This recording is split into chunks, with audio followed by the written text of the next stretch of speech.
সেই পরম সত্তাকে নিজের করে কাছে টেনে নিয়েছি জননী বলে। তাকে আমাদের বালক হৃদয় মা বলে জানে। যদিও বা তিনি সকল শক্তির উৎস, তিনি আত্মা শক্তি, তিনিই পরমেশ্বরী। নানা ধর্ম, নানা মত তাকেই ভিন্ন ভিন্ন নামে সম্বোধন করে থাকেন। কিন্তু আমরা বাঙালিরা সেই মহাবিদ্যা ব্রহ্মরূপিণী পরম সত্তাকে কেবল আদরিণী কন্যা তথা স্নেহময়ী জননী বলেই জানি। মহাবিদ্যা আদ্যা শক্তি পরমেশ্বরী কালিকা।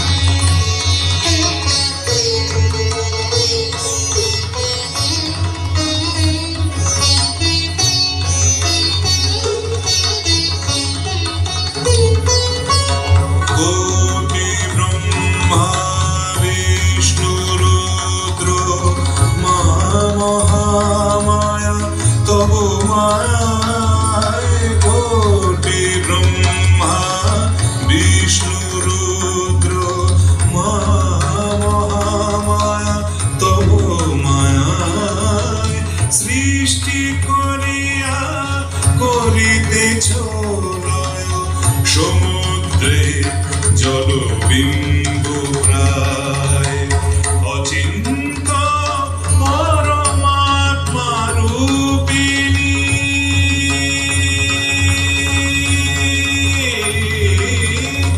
অচিন্ত পরমাত্মা রূপিণী সুর নর চরাচর প্রসবিনী নমস্তে नमस्ते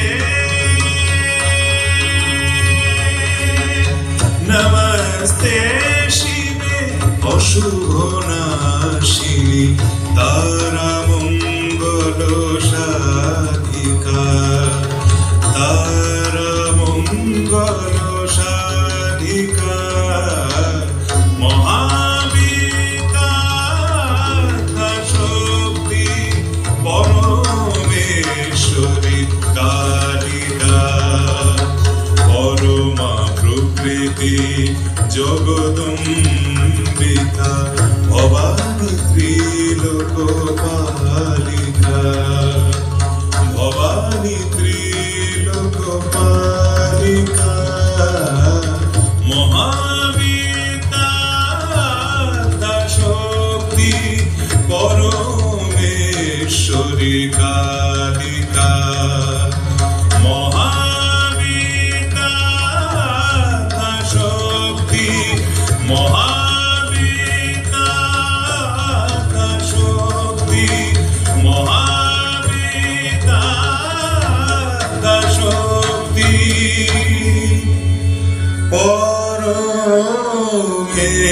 परमेश्वरी कालिका। সেই মহাবিদ্যা আমাদের মধ্যে বিবিধভাবে অবস্থিতা। এই বিশ্ব প্রপঞ্চ স্বয়ং তিনি। আবার এই জগৎ প্রপঞ্চে কি এমন আছে যা তিনি নন? তিনিই সকল শক্তির উৎস, সৃষ্টির আদি কারণ স্বরূপা। তিনি স্বয়ং জীব দেহের সমস্ত ভাব এবং সমস্ত ইন্দ্রিয় স্বরূপিণী। সেই আবাং মানস গোচর স্বরূপিণীর চরণে আমাদের আভূমি প্রণিপাত। ইয়া দেবী সর্বভূতেষু